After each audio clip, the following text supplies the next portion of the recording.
Engah. Putri Wenxing tidak bisa menahan tawa, tetapi kemudian dia merasa sedih lagi. Ibu, pria brengsek itu telah menjadi kaisar ayahku. Apakah kamu bersedia terjadi pada putrimu ketika hal-hal yang enggan kamu lakukan saat itu? Permaisuri Sixia menghela nafas. Jika dia tidak memiliki keengganan sedikit pun, dia palsu.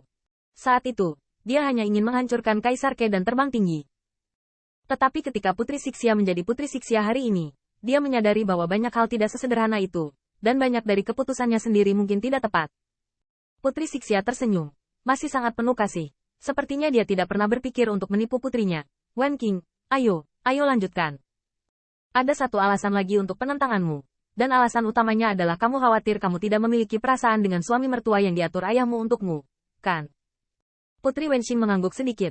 Bagaimanapun, perasaan sangat aneh. Dan itu tidak dapat ditentukan oleh kekuatan dan status. Namun, Permaisuri Sixia masih tersenyum. Ibuku memikirkan hal yang sama denganmu saat itu. Ketika dia didorong untuk menikahi ayahmu. Dan ketika kamar pengantin adalah malam yang berbunga-bunga, kata ibu, pria brengsek itu tidak pernah ingin menyentuhku. Ketika berbicara tentang ini, Putri Wenxing tersipu. Suaranya seperti nyamuk dan lalat. Ibu, menurutmu ini tidak terlalu memalukan? Apa yang kamu takutkan? Sekarang kita adalah para ibu. Lagi pula, bukankah ini sesuatu yang akan kamu hadapi di masa depan? Putri Sixia meremas pipi merah muda Putri Wenxing. Ibu berkata saat itu, jangan ingin aku punya anak untuknya. Tapi coba tebak apa yang ayahmu katakan? Bagaimana mengatakan? Mata Putri Wenxing bersinar. Tetapi Permaisuri Sixia berdiri dan berkata dengan ekspresi serius di wajahnya. Sia-sia, kamu benar. Jika ada lebih banyak pertempuran hari ini, memang sulit bagimu dan aku untuk menikah. Jika Ke mati dalam pertempuran, bagaimana kamu bisa rela meninggalkan kamu dan anak-anakmu sendirian? Jika klan kaisar kita kalah, kamu juga bisa punya jalan keluar. Engah. Putri Wenxing tersenyum. Tetapi kemudian dia berkata dengan cemberut. Ayah pasti menggertak saat itu. Seperti yang diharapkan, tidak ada orang yang dapat diandalkan. Permaisuri Sixia juga menutupi bibirnya dan terkekeh. Tetapi kemudian dia berkata dengan cinta. Tapi ayahmu benar-benar melakukannya. Belakangan, dunia ditentukan bahwa meskipun ayahmu tidak mencapai dunia, dia juga menjadi penguasa istana kekaisaran, seorang pahlawan. Sejak itu, dia berani memiliki anak bersamaku. Putri Wenxing tertegun, lalu menundukkan kepalanya dan berkata, Ibu, ini yang kau dan ayah buat untuk berbohong padaku, kan? Kamu gadis, jika kamu tidak percaya padaku, kamu bisa bertanya pada kakak tertuamu, dan Heavenly Kill, jika kamu tidak percaya, tanya kakekmu dan para tetua di keluargamu. Ngomong-ngomong, sentuhan kebanggaan muncul di wajah Permaisuri Sixia. Nah, apakah ayahmu laki-laki? Putri Wenxing meringkuk mulutnya, jika seorang laki-laki cukup untuk merekrut putrinya. Permaisuri Sixia tersenyum dan menggelengkan kepalanya. Wen Qing, jika kamu benar-benar berpikir ayahmu tidak menyenangkan matamu, lebih baik menikah dan pergi. Kalau begitu, hanya ada satu kaisar Ke hari itu. Bagaimana orang-orang itu bisa dibandingkan dengan ayahnya? Ibuku mengatakan ini untuk memberitahumu bahwa dia ingin membunuh seorang pria bajingan saat itu. Kami menjadi suami dan istri karena aliansi antara dua klan selama kontroversi surgawi. Tapi ratusan ribu tahun ini bersama. Petik 2. Mata Permaisuri Sixia berbinar. Sekarang, siapa yang berani menggertak ayahmu? Ibu adalah yang pertama melawannya dengan keras. Meskipun ada sangat sedikit yang bisa menggertak ayah di dunia ini, Putri Wenxing tidak meragukan ini sama sekali. Permaisuri Sixia memegang sutra biru Putri Wenxing lagi. Wenxing, apakah kamu mengerti? Perasaan bisa rukun perlahan. Ibuku hanya menanyakan dua pertanyaan padamu. Apalagi hubungan antara pria dan wanita. Katakan saja.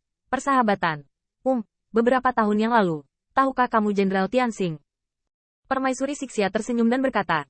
Tapi sekarang, setiap hari, saya memanggil Jenderal Fengmu. Mengandalkan orang-orang sebagai dewa bawaan dan tak berdaya. Ngomong-ngomong, saya tidak bisa menggertak Jenderal Tianxing seperti itu di masa depan. Ibu, apa yang kamu lakukan dengan kayu mati itu? Putri Wenxing tidak tahu apakah dia malu dan pernikahan besar akan segera menikah. Jelas dia telah menindas putrinya. Oke. Selain itu, saya tidak tahu apa-apa tentang dia. Oh. Permaisuri Sixia tersenyum licik. Tidak apa-apa. Dia akan merebut senjata kekaisarannya nanti. Dan kemudian menjadikannya pedang untuknya. Kamu tidak bisa marah padanya. Putri Wenxing mengangkat pipi merah mudanya. Oke, saya sudah lama ingin memperbaiki kayu mati itu. Putri Sixia menutupi bibirnya dan tersenyum. Dan Putri Wenxing juga tahu apa yang dia maksud. Memang, beberapa tahun yang lalu, dia bahkan tidak mengenal Qin Yichen. Tapi sekarang, meskipun dia mengatakan itu, 2 tahun yang lalu, Dia masih bertanya-tanya apakah akan memohon Kaisar Ke agar tidak melukai sepotong kayu tertentu karena senjata kekaisaran. Tetapi Putri Wenxing masih merasa malu. Ibu, perhatikan baik-baik kayunya. Putri Sixia tersenyum dan berkata, ibuku baru saja membuatmu mengerti. Sekarang, menurutmu apakah ada Rui Langjun yang dapat membuatnya menjadi tua bersamanya, dan bahkan memalingkan wajahnya untuk dia dan orang tuanya? Tidak, semua ini imajinasimu dan tidak ada. Dan Anda menggunakan keberadaan hayalan Anda untuk menolak segalanya. Apakah menurut Anda itu pantas, Wen Qing? Putri Wenxing menundukkan kepalanya dan tidak berkata apa-apa. Dia mengerti apa yang ibunya maksud, tetapi yang dia inginkan adalah berjalan ke dunianya sendiri daripada didorong oleh orang tuanya. Dalam beberapa bulan berikutnya, klan Dike berseri-seri dengan perayaan, dan kekuatan yang bisa diundang oleh klan Dike secara alami luar biasa. Banyak harta dan perahu ilahi berubah menjadi pita dan terbang, dan Qin Yichen dan Sang Changsheng mengalahkan para jenderal. Semuanya mengenakan baju besi yang cerah dan berwarna-warni. Tidak ada yang lain, hanya untuk bahagia. Untuk para tamu dari berbagai kekuatan, Raja Tian secara pribadi memimpin Qin Yichen untuk menyambut mereka. Yang terakhir dianggap telah melihat semua pemimpin Kaisar Surga, dan berkata bahwa mereka mampu memainkan peran yang menentukan di alam semesta. Qin Yichen juga membuka mata, dan di klan Kaisar Ke, banyak saudara laki-laki dan perempuan Putri Wenxing juga kembali untuk membantu Zhang Luo. Latar belakang klan Kaisar tidak diragukan lagi terungkap. Yang mengejutkan Qin Yichen, Tusan juga datang untuk ikut bersenang-senang. Meskipun Qin Yichen dapat menebak bahwa tidak mungkin Kaisar Ke akan menikahi Putri Wenxing dengan Tusan tanpa transmisi informasi Miao Xuan Tusan, bukan masalah besar untuk bergabung dengannya. Dan dari sisi Tusan Miao Xuan datang ke sini secara langsung. Menarik Kaisar Ke untuk maju menyambutnya secara pribadi. Kedua pemimpin kekaisaran sedang mengobrol dan tertawa, dan Tusan Miao Xuan secara alami mengetahui prestise Jenderal Pedang Sihir di bawah Kaisar Ke, tidak hanya prestise, tetapi juga rahasia terdalam. Namun, Tusan Miao Xuan tidak berbicara dengan Qin Yichen, dan bahkan Tusan tidak memiliki banyak kontak dengan Qin Yichen. Bagaimanapun, identitas Qin Yichen adalah rahasia terpenting di Tusan, bahkan sampai hari ini.